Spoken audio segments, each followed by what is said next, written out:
예수께서 대답하여 가라사대 진실로 진실로 내게 이르노니 사람이 거듭나지 아니하면 하나님 나라를 볼 수가 없느니라.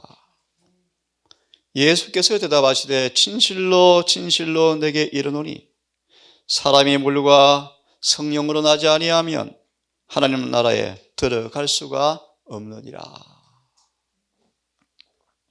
실물교원 99페이지 말씀을 좀 보도록 하겠습니다. 실물교원 99페이지 바로 앞에 줄 에베소 2장 4절 8절 9절부터 한번 읽어보겠습니다. 실물교원 98페이지 끝부분입니다. 99 바로 앞에 너희가 은혜로 인하여 믿음으로 구원을 얻었나니 이 구원은 하나님의 선물이라 라고 말씀을 인용하십니다. 그러면 이렇게 말씀하십니다. 가루 속에 감추인 누룩은 하나님의 은혜는 갱생시키는 은혜는 성령께서 내자함으로 이루어지는 변화의 능력은 사람이 모르는 사이에 그 모든 가루를 부풀게 하는 것처럼 이처럼 진리의 누룩도 사람이 모르게 조용히 끈기 있게 마음을 변화시킨다.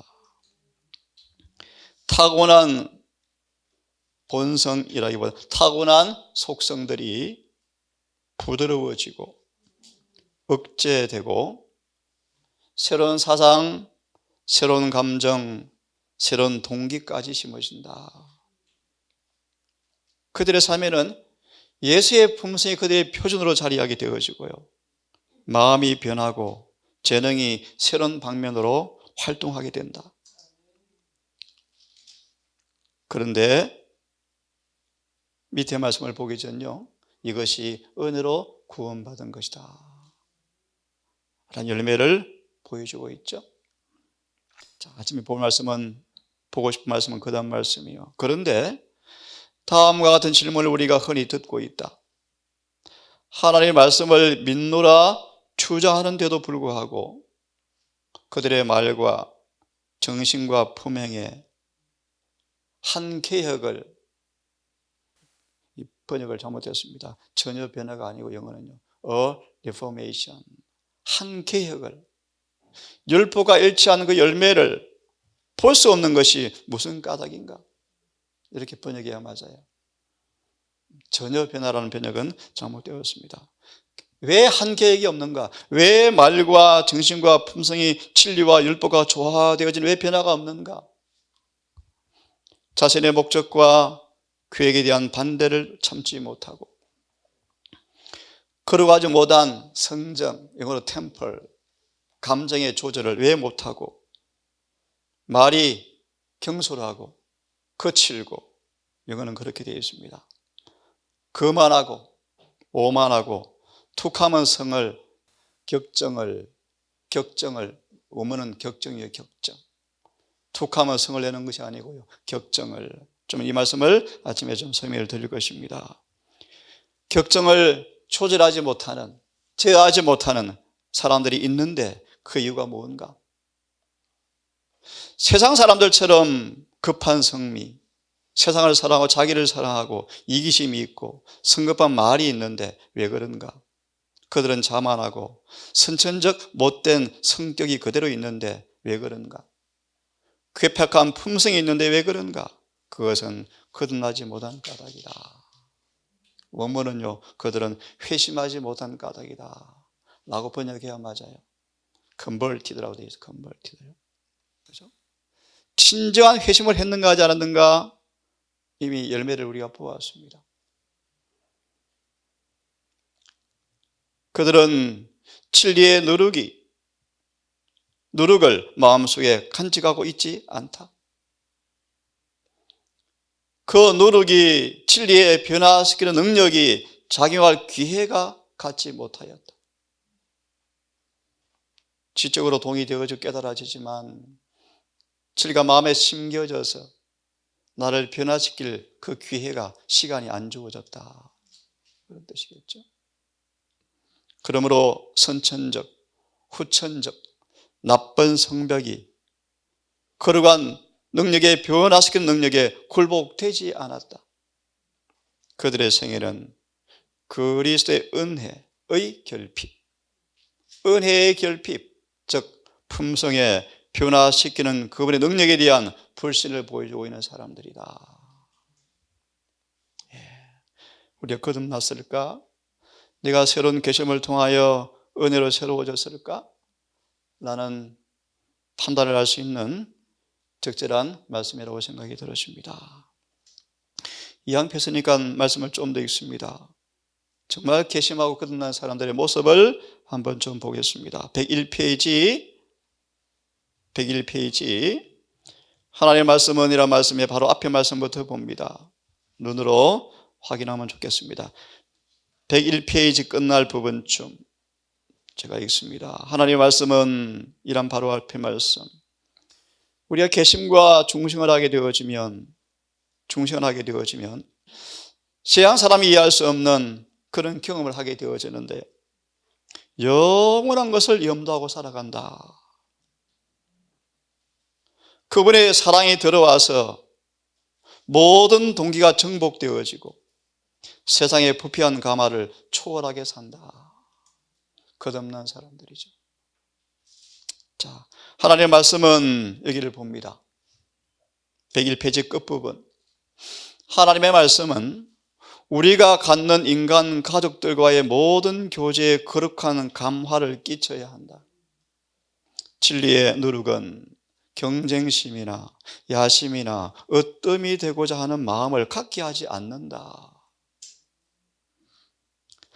하늘로부터 온 참된 사랑은, 거듭나서 이 사랑을 공급받은 사람은 이기적이거나 변하기 쉬운 것이 아니다.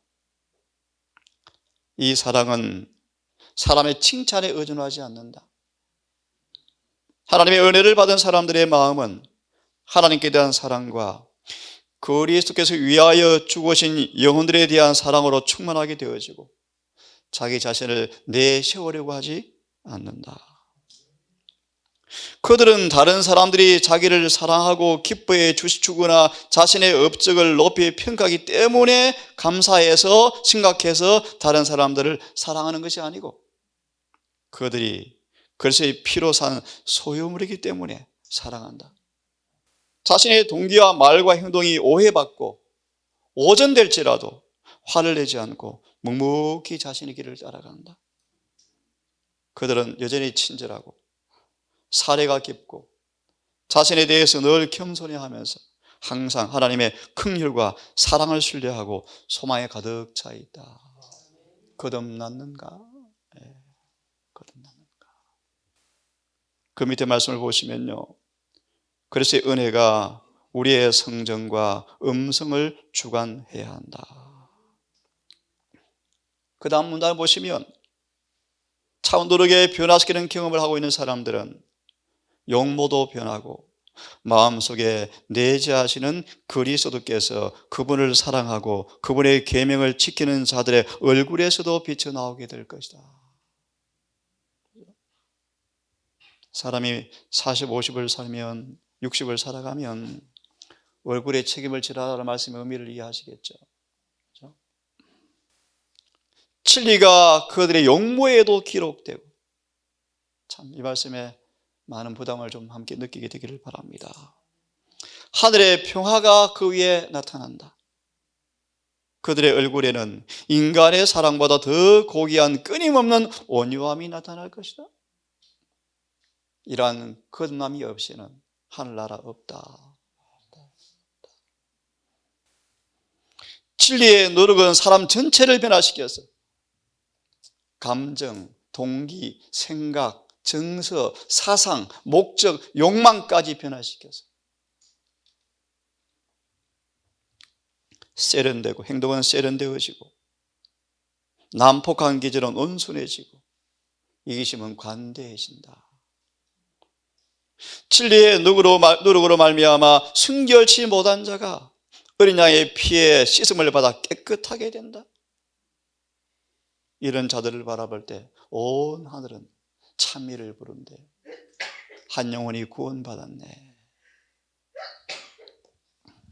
자, 시대소망 96페이지 끝부분을 보시면 이런 말씀이 있습니다. 예수께서 지신 짐을 한 사람도 이해할 수 없었는데 예수께서 어떤 짐을 지셨는가? 인류의 구원에 관한 무거운 짐을 지셨는데 들어보세요. 어떤 짐인가? 인류가 원칙과 목적에 결정적 변화가 없는 한 모두 다 잃어버림 당할 것을 아시고 그분은 너무나 힘드셨다. 이 아침 조금 전 보았던 실물교훈 중심으로 조금 말씀을 좀 보려고 합니다.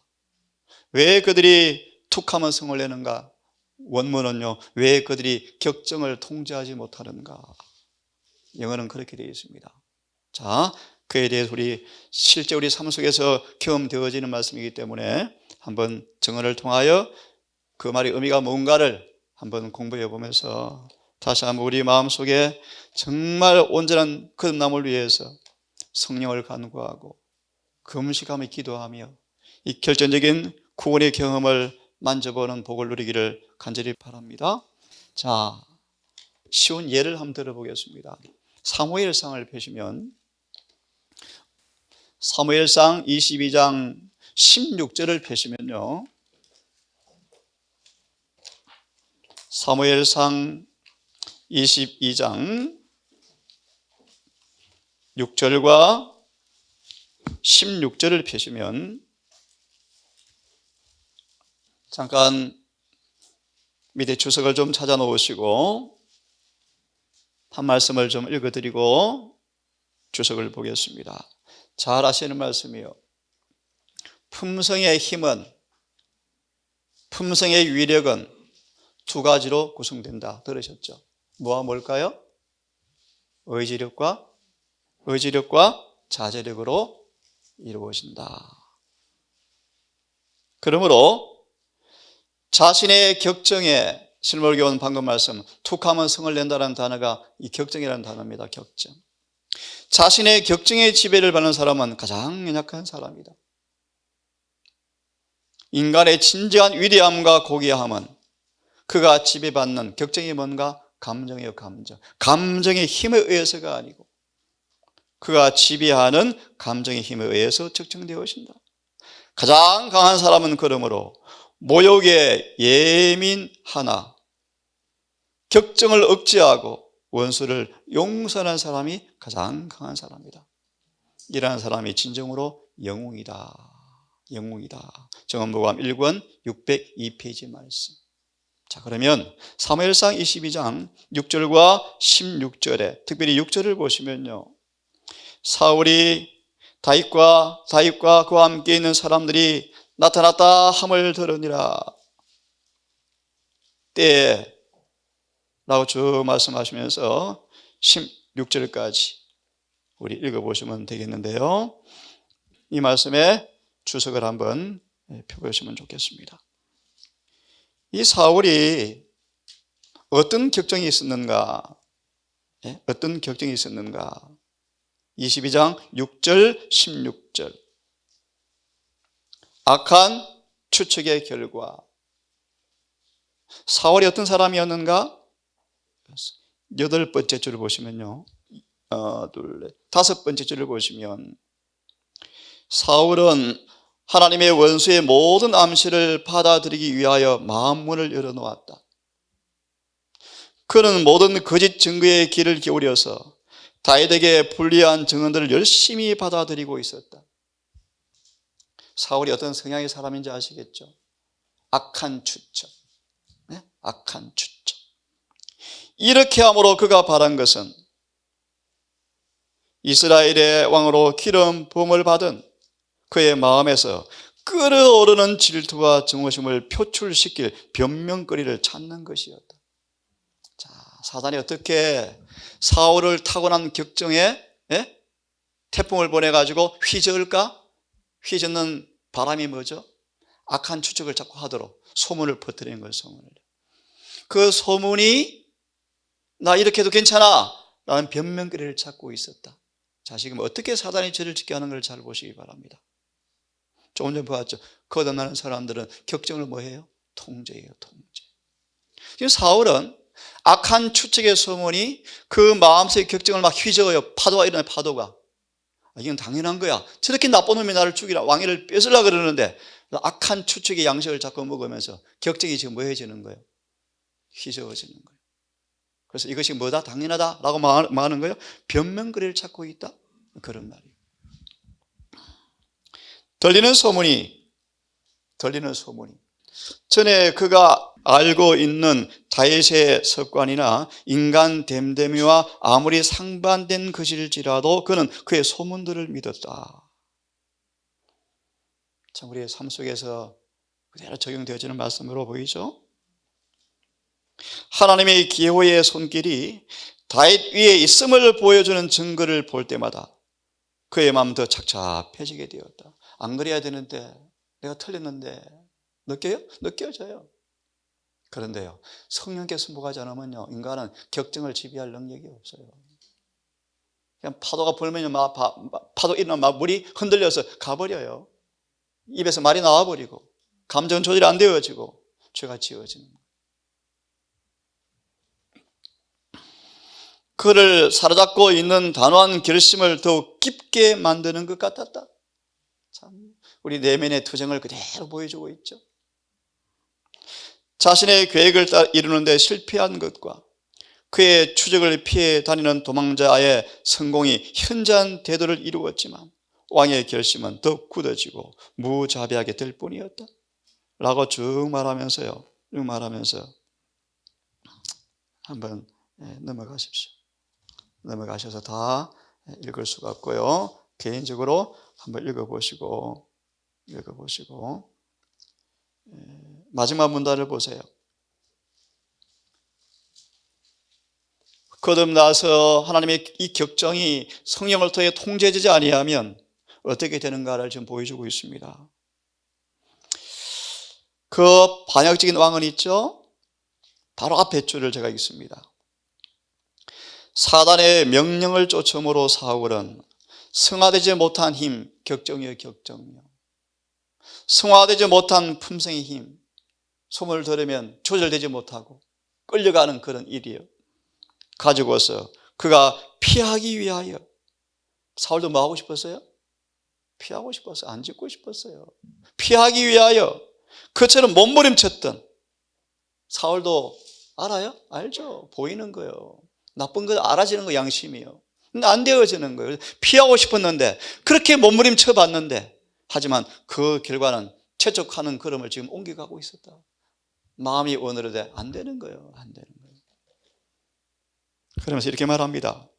이 반역적인 왕은 주의 권면의 말씀을 거듭거듭 무시해 왔고 주께서는 그를 포기하사, 참 슬픈 일이요, 주님께서 사울을 포기하셨다. 그래서 자신의 어리석은 꽤 빠지도록 버려두셨다. 성령이 거두어집니다. 이거는 사울 이야기가 아니에요, 여러분. 우리 이야기예요. 작은 결점을, 작은 결함을 고치지 못하고 끝까지 완고하게 행하면 우리는 파멸이에요. 파멸. 멸망이에요. 멸망. 하나님의 성령의 영향은 그가 택한 결국 파멸로 끝날 악의 길을 더 이상 가지 못하게 하실 수도 있었지만 하나님은 모든 죄를 미워하시는데 사람이 고집스럽게 하늘의 권고를 거절하게 되어지면 그는 버려져서 원수의 속임수에 넘어가고 자신의 격정력, 이끌려서 미혹을 받게 되어진다. 그래서 사단은 비용을 단단히 지불해 주었죠. 멸망. 천하의 대장투의 내면의 역사를 여실히 보여주는 모델이에요, 모델. 반면에 삼상 24장을 펴기를 바랍니다. 사무엘상 24장 6절을 제가 읽습니다. 정반대의 사람이 있죠. 자기 사람들에게 사무엘상 24장 6절, 내가 손을 들어 여호와의 기름 부음 받은 네 줄을 치는 것은 여호와께서 금하신 것인데 그는 여호와의 기름 부음을 받은 자가 됨이라. 이 말씀을 정언은 이렇게 우리에게 말씀해 주고 있습니다. 24장 6절을 보시면요,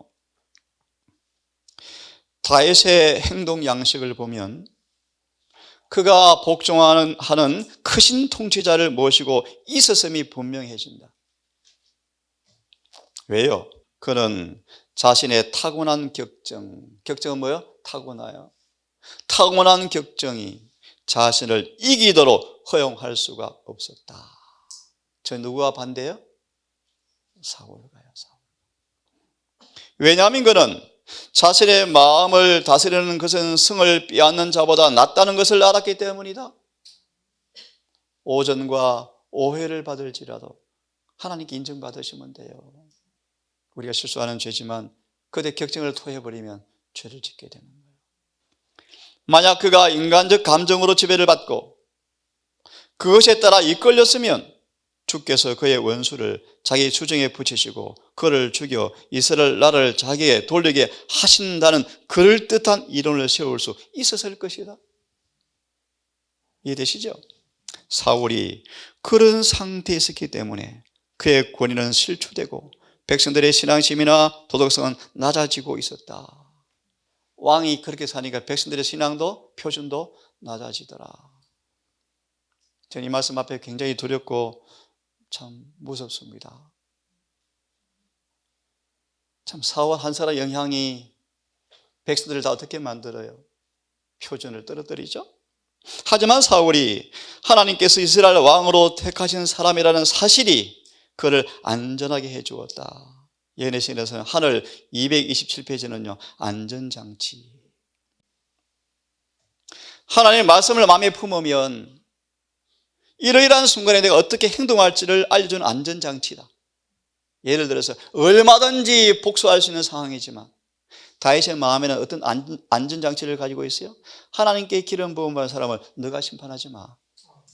이거요? 내가 하지 말아야 되겠다. 안전장치를 가지고 있었다. 그런 말이에요. 이해하셨죠? 그래서 우리가 심판자의 자리에 앉지 않기를 바랍니다. 왜냐하면 다윗은 양심적으로 하나님을 섬겼기 때문에 어떤 일이 있어도 주의 기름 부음 받은 자를 해치지 않으려 했기 때문이었다. 이 진리가 사울의 격정을, 다윗의 격정을 딱 조절해서 승리하게 만들어 주었습니까?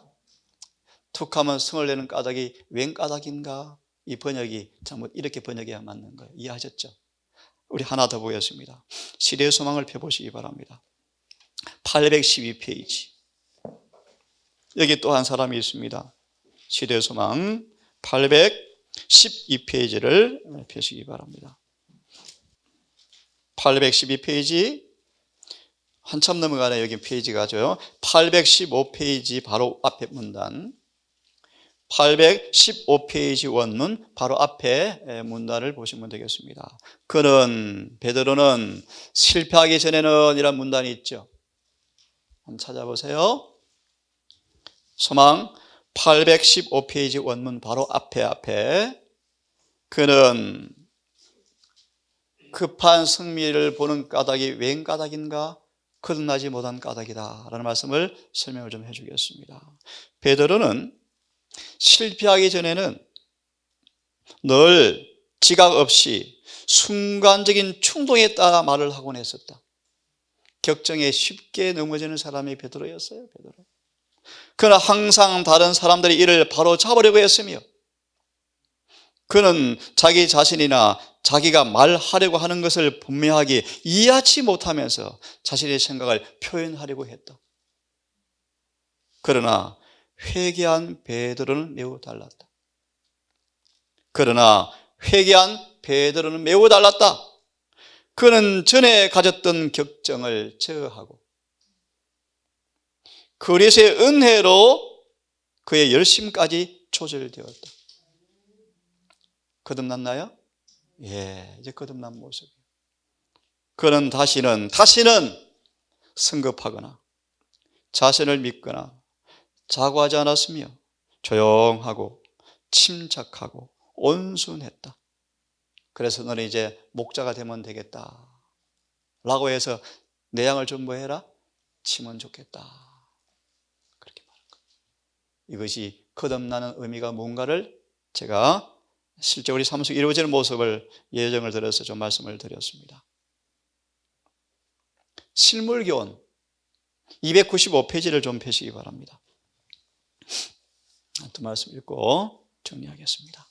실물교훈 295페이지 아주 중요한 말씀이 있습니다. 한번 펴시기를 바랍니다. 실물교훈 295페이지 마지막 부분쯤 만일 유대인들이라는 말씀. 자, 여기를 한번 읽기 전 설명을 드릴게요. 사단이 실제 이야기 쉽게 말씀을 드릴게요. 예수께서 오셔서 그들을 구원하시기 위해서 사명을 행하실 때 철저하게 예수를 거절할 배경을 사단은 철저하게 만들었는데 어떻게 만들었는가? 로마인들이 끊임없이 괴롭히도록, 그래서 인간의 타고난 성정과 격정이 지배하지 못하는 것이 마치 당연한 것처럼, 다시 말해 분노의 감정을 조절하지 못할 정도로 계속 자극해서 예수께서 원수가 뺨 때리면 엠뺨 될래? 라고 말씀할 때 화가 나도록, 짜증 나도록 그들을 훈련시켜 왔대요. 이걸 가지시고 생각하시 읽으시면 이해될 거예요. 자, 이제 들으십시오. 만일 유대 백성들이 296페이지 바로 앞에 부분 5페이지 만일 유대 백성들이 그분을 받아들였을 것 같으면 그리스도께서는 유대 나라 멸망을 피하게 하셨을 것이다. 네? 그러나 뭐요? 시기 질투요. 시기 질투는 그들을 더욱더 완강하게 만들었다. 그들은 나사렛 예수를 메시아로 받아들이지 않기로 작정했다. 그들이 본 메시아는 어떤 메시아예요? 초라하고 볼품 없으니까 기분 나쁜 거예요. 시기 질투. 밖에 이방 왕 보니까 멋진데요. 아파트인데 우리는 초가집이에요. 시기 질투. 그렇죠? 그래서 어린 시절 예수를 보면요, 예수 이복 형제들이 짜증이 많이 났대요. 왜요? 예수님이 바보처럼 살거든요. 그렇게 손해를 받아도 오케이, 괜찮아, 툴툴 트는 거예요. 이해가 안 되는 거예요. 그래서 유대인들에게 이런 의인은 인기가 없는 거예요. 오히려 목사님 하고 좋은 자리 앉혀주고 이래야 좋은데 늘 오면 종의 자리 주려고 그러고요. 별 인기가 없고요. 시큰 봉사에도 한 뺨 하나 맞고요. 이런 의가 싫은 거예요. 유대인들은요. 좀 이해하셨죠? 무슨 뜻인지를. 자, 그 다음 보세요. 시기와 질투는 그들을 완강하게 만들고 이 시기 질투가 예수를 메시아로 받아들이지 않도록 딱 작정하게 만들었다. 그들은 세상의 빛을 거절했다. 그러므로 그 후 그들의 생애는 한밤에 칠흑 같은 어둠으로 둘러싸이게 되었고 멸망은 예언된 대로 유대 나라에 임했고 제어되지 못한 그들의 명렬한 격정은 그들 위해 멸망을 가져오게 했다. 뭐가요? 오래 참지 못하는 성미가 로마가 계속 괴롭히니까 점점 더 강해져서 화가 딱 차 있는 모습이요. 이해하셨어요? 이것이 뭐다? 멸망의 원인이었다. 그래서 이렇게 말씀하여 그래서요, 이제 드디어 뭐요? 저를 보십시오. 성령이 거두어지고 드디어 70일이 끝나니까 은혜식이 끝나고 자비의 천사가 떠나버리니까 어때요? 이유 없이 화를 내고 서로 죽였다. 이번 안식일에 제가 설교할까요? 대군 미가일이 일어나 버리면 이 일이 벌어져요. 인간의 감정과 성품을 억제하는 성령이 떠나버리면 이유 없이 서로 뭐 한다? 화를 내고 서로 죽여요. 자식 삶아 먹어요. 일이 벌어져. 중요한 말씀 드릴까요? 은혜식이 전에 우리가 극복하지 못한 죄가 남아있으면 그 죄가 은혜식 끝난 이후에 우리를 지배해버린대요. 지배해버려요. 무슨 이야기예요, 여러분? 마저 읽을게요. 저희는 반역적이고 완고한 교만심은 로마의 분노를 사게 했고 예루살렘은 멸망되고 성전은 황폐하게 되어지고 그 터전은 밭처럼 갈리게 되었다. 이게 무슨 얘기하는 거예요, 여러분? 쉽게 말하면 성질 하나 못 고쳐서 멸망한 모습 아니에요? 맞아요? 이해되셨어요? 거듭나지 못한 모습이요. 유대의 멸망이 바로 이 원인이었다. 예언서는 기가 막혀요, 여러분. 내면을 그대로 보여주고 있어요. 내면을.